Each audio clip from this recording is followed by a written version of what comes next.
नमस्कार दोस्तों, आप सभी का स्वागत है एक बहुत ही ज़्यादा डरा देने वाली हॉरर कहानी में। आज की कहानी दिल्ली की सच्ची घटित भूतिया कहानी है। दिल्ली में एक लड़की गई एक नए हॉस्टल की तलाश में, तो उसको हॉस्टल में कमरा नहीं मिला। देन उसने डिसाइड किया कि मैं एक खुद का रूम लेके रहूंगी और वहीं से पढ़ाई लिखाई वगैरह करूंगी। उसने कॉलेज के पास में ही कमरा लिया और उस कमरे में कुछ ऐसी घटना घटित जिसके बारे में उसने कभी भी नहीं सोचा था, और उस लड़की को इस चीज से बाहर निकलने में सालों लग गए। एक तरह से इस घटना ने उसकी पूरी की पूरी जिंदगी तबाह कर दी। तो चलिए दोस्तों, बिना देर किए इस कहानी को स्टार्ट करते हैं। कहानी पसंद आएगी तो प्लीज मुझे सब्सक्राइब कीजिएगा। दोस्तों, हिमाचल की एक लड़की थी जिसका नाम सिप्रा था और वह पढ़ने में बहुत ज्यादा तेज तरार थी। उसने डिसाइड किया ग्रेजुएशन के बाद कि उसको यूपीएससी की तैयारी करना है, उसको एक आईएएस ऑफिसर बनना है और लोगों की सेवा करना है। बट उसके जो फादर थे वे नहीं चाहते थे कि उनकी बेटी घर छोड़ के जाए दिल्ली और तैयारी करे। वह चाहते थे कि अपने मित्र के लड़के से उसकी शादी कराना, जबकि सिप्रा को वह लड़का बिल्कुल भी पसंद नहीं था और उसने अपने पापा को बोल दिया कि मैं कहीं भी शादी कर लूंगी बट उस लड़के से शादी नहीं करूंगी जिसको मैं पसंद नहीं करती। लेकिन इसके पास कोई ऑप्शन नहीं था। इसके फादर ने बोला, तुमको शादी करना पड़ेगा, तुम्हारे लिए कोई ऑप्शन नहीं है, पढ़ाई लिखाई भूल जाओ, तुम यह सब कुछ भूल जाओ कि तुम आगे नौकरी करने वाली हो या फिर किसी की सेवा करने वाली हो, तुमको हाउसवाइफ बन के रहना है। और मेरे मित्र तुमको बहुत ज्यादा पसंद करते हैं और वह चाहते हैं कि तुम उनकी घर की बहू बनो, और मैंने उनको वादा किया है, सो तुमको शादी करना ही है बेटा। तब सिप्रा गुस्सा गई और उसने खुद को एक कमरे में 2-3 दिनों के लिए बंद कर लिया। वह दिल से लोगों की सेवा करना चाहती थी, इसीलिए वह टूटने के लिए तैयार नहीं थी। मीन्स वह अपने फादर के सामने झुकने के लिए तैयार नहीं थी। उसने अपनी माँ को बोला कि माँ देखो, मैं तुम्हारी इकलौती बेटी हूं ना, तुम मुझसे प्यार करती हो ना, तो पापा को समझाओ और बोलो कि वह मुझे आईएएस ऑफिसर बनने दे। सिप्रा घर में एक अलग से जंग लड़ रही थी। एक दिन उसके घर पे उसके पापा के मित्र आए, तब सिप्रा को एक आइडिया सूझा कि क्यों ना मैं अंकल को ही बोल दूं ये सारी बातें कि अंकल, आप अपने बेटे से मेरी शादी कराना चाहते हैं ना, आपका बेटा मुझे पसंद करता है, आप पसंद करते हो एंड आंटी भी पसंद करती है, मुझे आप लोग पसंद हो, मैं शादी करूंगी बट एक कंडीशन है। तब उन्होंने मुस्कुरा के बोला कि हाँ बेटा बताओ। सिप्रा ने बोला कि शादी आज नहीं होगी, 1 साल बाद भी नहीं होगी, पूरे 4 साल बाद मेरी शादी होगी। अब यहाँ पर सारे लोगों का मुंह खुला तो खुला ही रह गया कि जो लड़की उस लड़के को पसंद नहीं करती थी उससे शादी करने के लिए रेडी हो गई, और मांगा तो केवल 4 साल। अब सिप्रा के अंकल ने बोला कि आखिर तुमको 4 साल चाहिए क्यों? क्या फर्क पड़ता है, तुम अगले साल करो या फिर उसके अगले साल करो या 4 साल बाद करो, आखिर तो तुमको उसी से शादी करना है ना। सिप्रा ने बोला कि हाँ मंजूर है, बट कंडीशन ये है कि मैं इन 4 सालों में दिल्ली जाऊंगी, रहूंगी, पढ़ाई करूंगी, जब मैं एक आईएएस ऑफिसर बन जाऊंगी तभी शादी करूंगी। यहाँ पर सिप्रा के पापा ने सिप्रा को एक चाटा मारा। सिप्रा रोई, लेकिन उसने अपनी आंखें नहीं झुकाई, वह अपने जिद पे अड़ गई। तब सिप्रा के अंकल ने बोला, यानी उसके पापा के मित्र ने बोला कि ठीक है बेटा, अगर तुम्हारी यही इच्छा है तो तुम जाओ, बस इस बात का ध्यान रखना कि अगर तुम आईएएस बनी तब भी तुमको शादी करना होगा, अगर तुम आईएएस नहीं बनोगी तब भी तुमको शादी करना होगा। सिप्रा बोली कि ठीक है, मुझे मंजूर है। सिप्रा के पापा आए उसको लेके दिल्ली और उन्होंने उसको एक अच्छे से इंस्टीट्यूट में एडमिशन दिला दिया और हॉस्टल ढूंढा, लेकिन उसको हॉस्टल मिला नहीं। फिर सिप्रा ने बोला कि मुझे एक कमरा दिला दीजिए, मैं एक रूम लेके रहूंगी, पढ़ूंगी, और रहा सवाल खाने का तो मैं खुद से बना के खा लूंगी, पी लूंगी, कोई प्रॉब्लम नहीं है। यहाँ पर सिप्रा के पापा उसको अकेला नहीं छोड़ना चाहते थे, बट हॉस्टल में रूम ना मिल पाने की वजह से उन्होंने एक रूम देखा, एक अच्छा सा कमरा देखा जिसमें बेटी रह के पढ़ सके, ज्यादा डिस्टरबेंस था नहीं, सब कुछ अच्छा था, सोसाइटी भी अच्छी थी। वह वहां पे रहने लगी और बहुत ज्यादा मेहनत करके पढ़ना स्टार्ट कर दी। यूपीएससी के 3 एग्ज़ाम होते हैं, प्रीलिम्स, मेंस एंड इंटरव्यू। पहला साल का जो एग्ज़ाम था उसमें शिप्रा ने क्लियर नहीं किया, पहला ही एग्ज़ाम क्लियर नहीं किया, मतलब प्रीलिम्स क्लियर नहीं हुआ उससे। फिर शिप्रा के पापा ने बोला कि बेटा घर आ जा, तेरे बस की नहीं है, क्योंकि तूने घर से लड़ झगड़ के गई है, फिर भी वहाँ पे तू कुछ नहीं कर पाई, तू पहले साल ही फेल हो गई, पहला एग्ज़ाम फेल हो गई, तो तू क्या आईएएस ऑफिसर बनेगी, रिटर्न आ जा। यहाँ पर लड़की ने बोला कि नहीं, मेरे पास अभी 3 साल है और मैं करूँगी। नेक्स्ट ईयर जब उसने एग्ज़ाम दिया, पहला तो उसने क्लियर कर लिया, लेकिन जो मेंस का एग्ज़ाम था उसमें वह लड़की अटक गई, वह नहीं निकल पाई। घर वालों ने फिर फोर्स किया कि तू रिटर्न आ जा, फालतू में हमारे पैसे वेस्ट हो रहे। तो फिर भी शिप्रा ने बोला कि नहीं, मेरे पास अभी 2 साल है और मैं 2 साल में कुछ ना कुछ कर लूँगी। इस बार वह बहुत ज़्यादा मेहनत करके जुट गई पढ़ाई में, और उसने तीसरी बार जब एग्ज़ाम दिए उसमें उसने 2 एग्ज़ाम पास किया, फर्स्ट एंड सेकंड, लेकिन इंटरव्यू में छट गई। उसकी किस्मत देखो, कितना ज़्यादा उसका एग्ज़ाम ले रही थी, किस्मत भी तो एक तरह से एग्ज़ाम ले रही थी। बेचारी एकदम से उसका ना मन थोर हो गया, दिल टूट गया। फिर घर वालों को पता चला कि वह इंटरव्यू क्लियर नहीं कर पाई, फिर घर वालों ने बोला कि आजा। यहाँ पर लड़की ने बोला कि नहीं, मेरे पास अभी 1 साल है और इस साल मैं इतनी तैयारी करूँगी, इतनी झुक के तैयारी करूँगी कि मैं इस साल इसको क्लियर करके ही दम लूँगी। आखिरी साल था, एग्ज़ाम आया, उसने प्रीलिम्स कंप्लीट कर लिया, मेंस कंप्लीट कर लिया, और इंटरव्यू के ठीक 1 सप्ताह पहले उसके साथ बहुत ही ज़्यादा भयानक घटना घटित हो गई। उसके पापा और मम्मी और उसके जो अंकल थे वह बिन बताए एक दिन अचानक से उसके कमरे पे आ गए। होता है ना, जहाँ पे रूम लेके रह रही थी, और उन्होंने पाया कि उनकी बेटी अकेले नहीं, किसी के साथ रूम शेयर करके रह रही है। उन लोगों ने उस लड़के को देखा तो इनका ना, होता ना, पैर के नीचे से ज़मीन निकल जाना, कुछ इस टाइप का सीन हो गया। अब उन लोगों ने पूछा कि तुम कौन हो? मैं शिप्रा का दोस्त हूँ और मैं आया हूँ इसकी मदद करने के लिए, क्योंकि नेक्स्ट वीक इसका इंटरव्यू है, तो मैंने सोचा कि थोड़ा-सा बता दूँ। पिछली बार इंटरव्यू में इसने ना बुरा कर लिया था, तो इस बार मैं थोड़ा-सा गाइड करने आया हूँ। उन लोगों ने पूछा कि तुम होते कौन हो गाइड करने वाले? यह एग्ज़ाम दे, फेल हो जाए, चाहे कुछ भी हो जाए, तुम कैसे आ गए? वो भी रूम में कैसे आ गए? अब शिप्रा के पापा ने शिप्रा को बहुत बुरा-भला बोला, 2-3 चाँटे भी मारे, एक बार भी शिप्रा की बात उन्होंने नहीं सुनी। जो शिप्रा थी वह बार-बार पापा को बोल रही थी, पापा यह मेरा दोस्त है, आप मानो यह मेरा बहुत ही अच्छा दोस्त है, इसने ही मेरे साथ रह के बहुत कुछ मुझे सिखाया है, बताया है, इसकी वजह से मैंने एग्ज़ाम क्लियर किया है और मैं सचमुच में इसको पसंद करती हूँ। यह बात जैसे ही उन लोगों को पता चली, उन लोगों का तो पारा गर्म हो गया। पहली बात को उन्होंने एक लड़की के साथ एक कमरे में पकड़ लिया, वो भी कुछ ऐसे-वैसे कंडीशन में नहीं, बस पढ़ते-पढ़ाते समय वाला ही कंडीशन था। फिर भी घर वालों का जो शक था वो बहुत ज़्यादा हो गया। प्लस लड़की खुल के बोल दी कि मैं इसको पसंद करती हूँ। और यह बात उस लड़के को भी नहीं पता था जो घर पे आया था। वह बार-बार बोल रहा था कि शिप्रा, क्या तुम पागल हो गई हो? तुम कैसे बातें कर रही हो? आज तक तुमने नहीं बताया, यह क्या है? तुम घर वालों के सामने ऐसे क्यों बोल रही हो? तुम्हारे घर वाले हैं, तुम सच बोलो। लड़का ना एकदम से अलग राग गा रहा है, अलग दिशा में जा रहा है, घर वाले अलग दिशा में जा रहे हैं, शिप्रा अलग दिशा में जा रही है। शिप्रा बहुत ज़्यादा परेशान थी। घर वाले बोले कि भाड़ में गया इंटरव्यू, तू चल, घर चल। ज़बरदस्ती उसको घर लाने के लिए ये लोग तैयार हो गए। अब शिप्रा ने बोला कि नहीं पापा, जब तक मेरा इंटरव्यू नहीं होगा तब तक मैं यहाँ से हिलूँगी नहीं।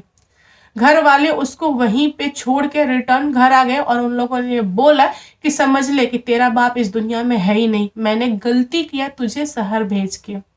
और उन्होंने अपने मित्र से भी माफ़ी माँगा और बोला कि माफ़ कर दे यार, मैं अपनी बेटी की शादी तुझसे नहीं करा सकता, मेरी बेटी अच्छी नहीं है। एक छोटी-सी मिसअंडरस्टैंडिंग पूरे के पूरे रिश्ते को ख़राब कर गई।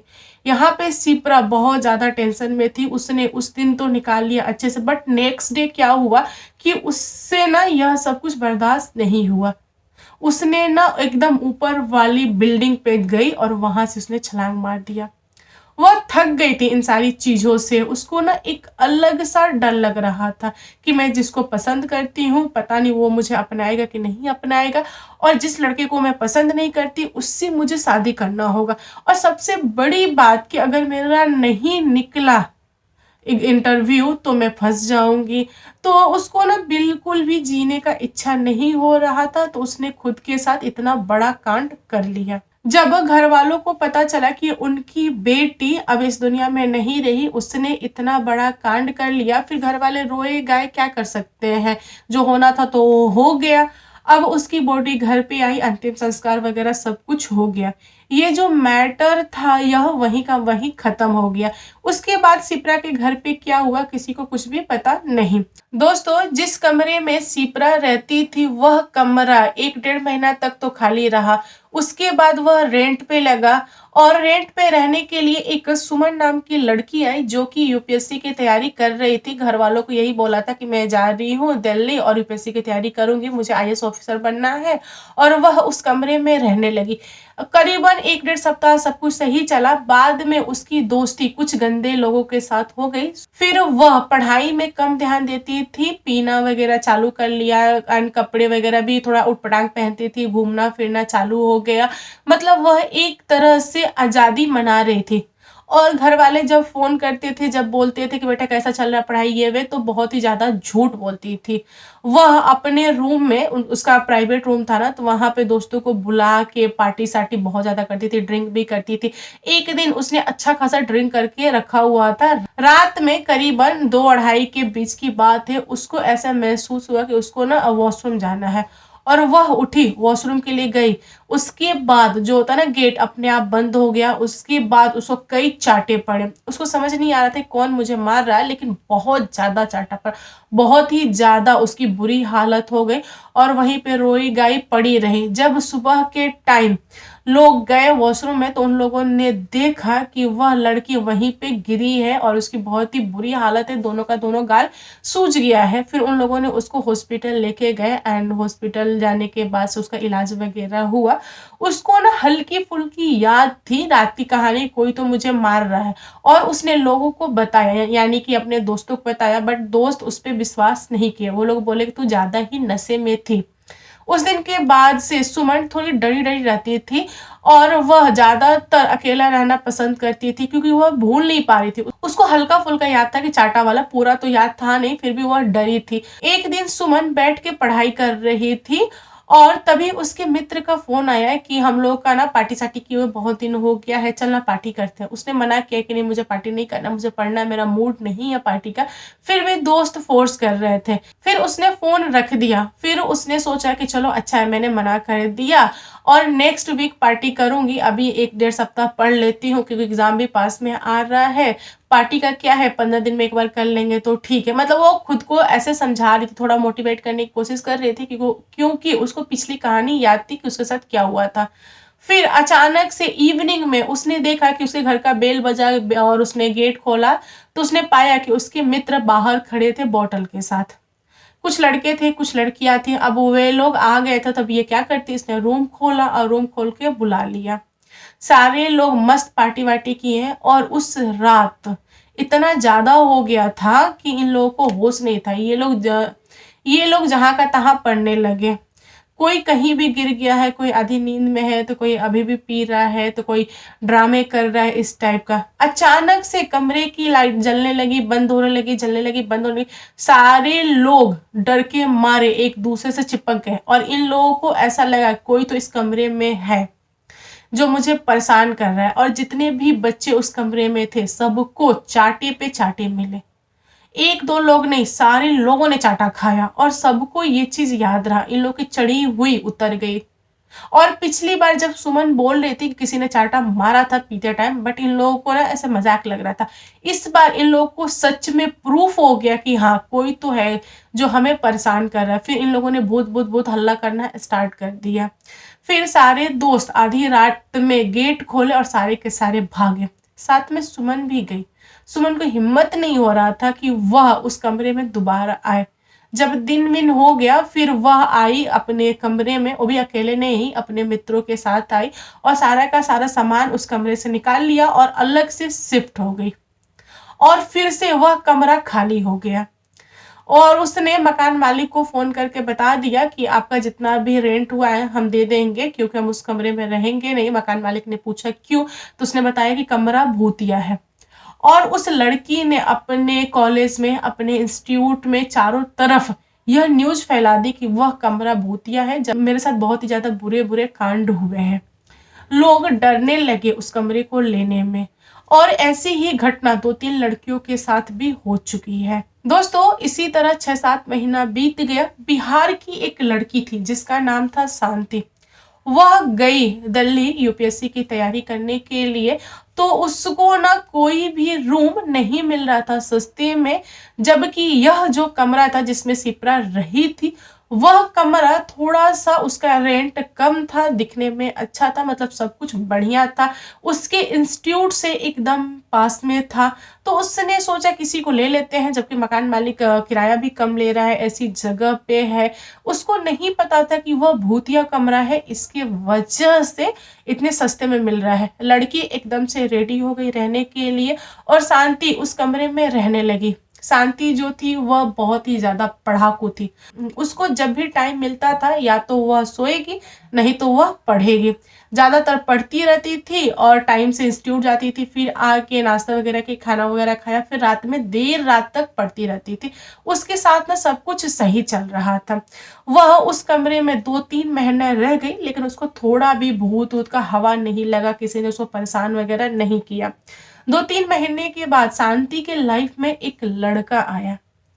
अब शांति की जो ज़िंदगी थी ना वो थोड़ी-सी डिफरेंट हो गई थी। वह पढ़ाई के साथ-साथ अपने नए दोस्त से मिलना एंड उसके साथ घूमना ये सब भी स्टार्ट कर दिया था।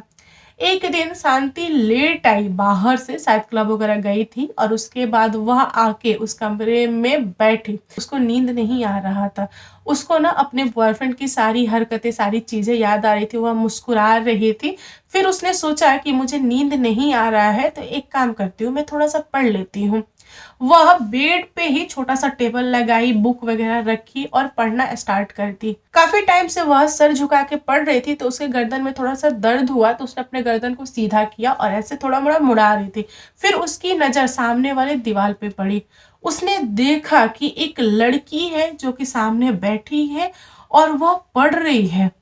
होता है ना दीवार में परछाई दिखना, उसको ना एकदम परछाई में क्लियर कट दिखाई दे रहा था कि लड़की ही है जो कि पढ़ाई कर रही है, बहुत ज़्यादा मेहनत कर रही है, और वह लड़की झुक के लिख रही है, जबकि इसका गर्दन सीधा था।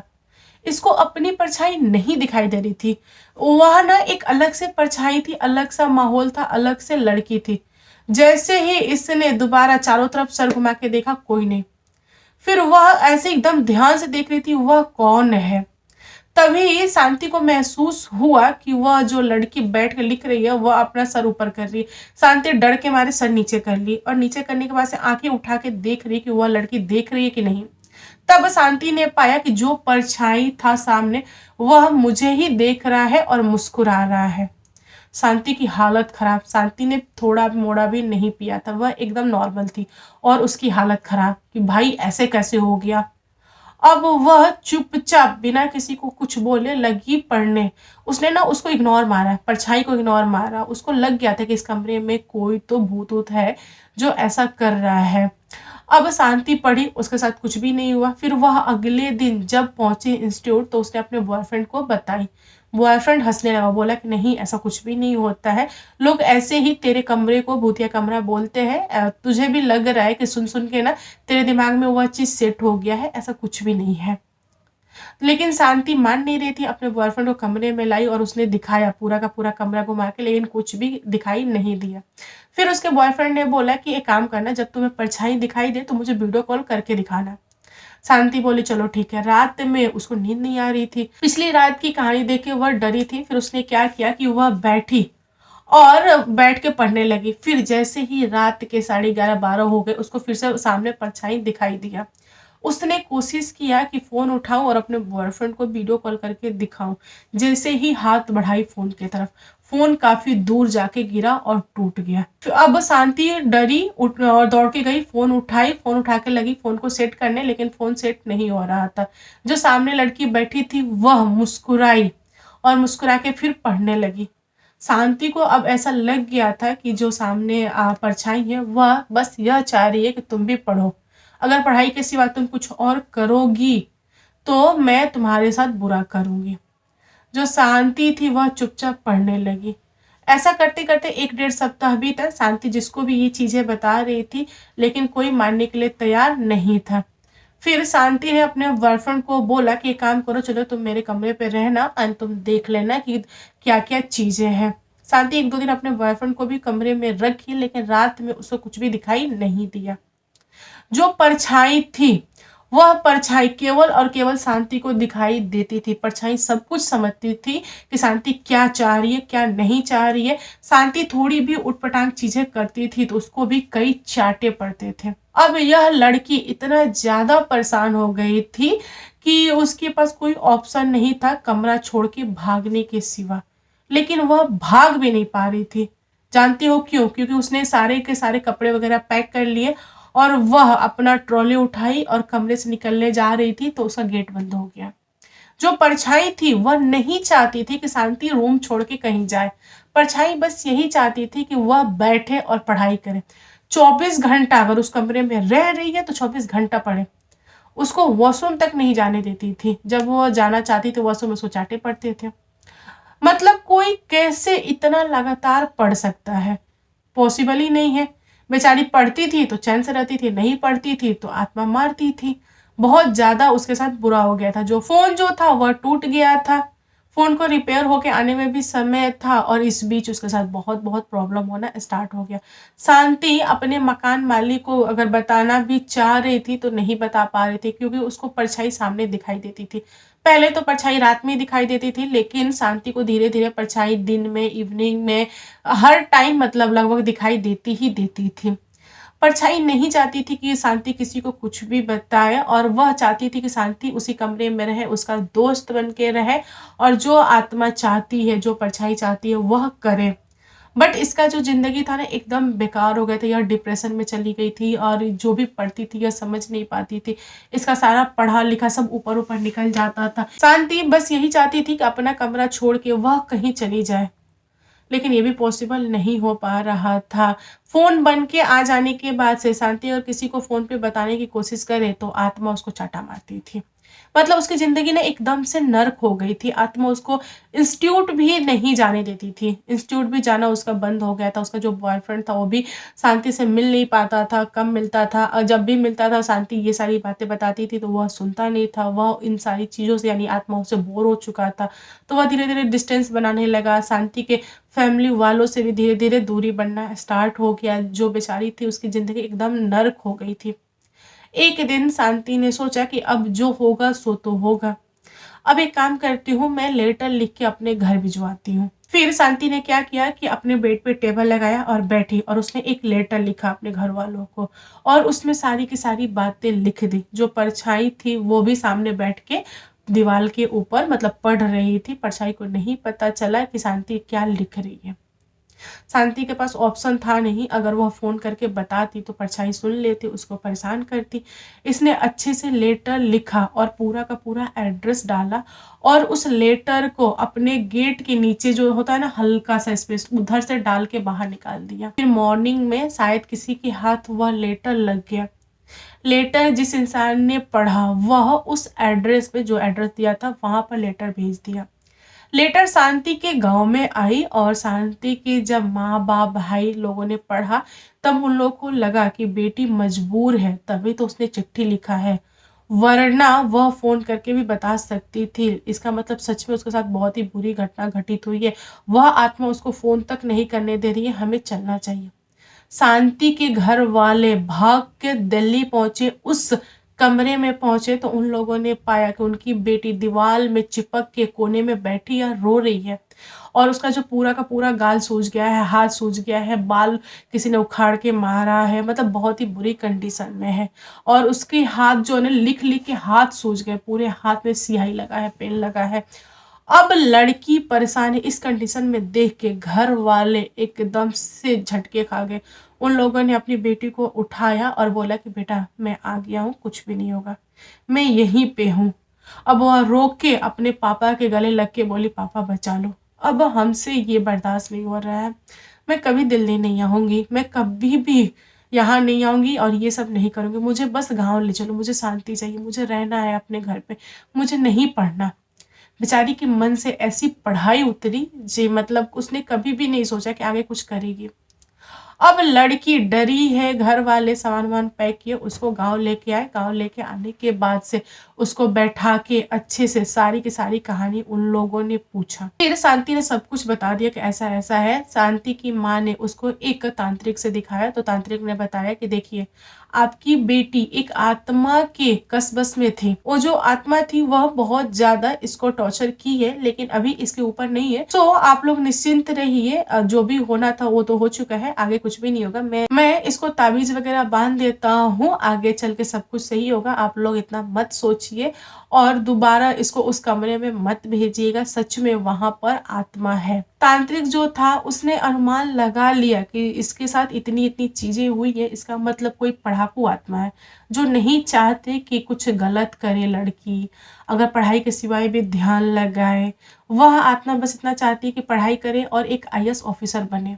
क्योंकि वह आत्मा आईएएस ऑफिसर नहीं बन पाई थी, इसलिए उसके अंदर बहुत ज़्यादा दुःख दर्द था। अगर कोई लड़की है उस कमरे में रह रही है, पढ़ रही है, लिख रही है, तो उसको आत्मा परेशान नहीं कर रही है। परेशान किसको कर रही है? जो नहीं पढ़ रहा है।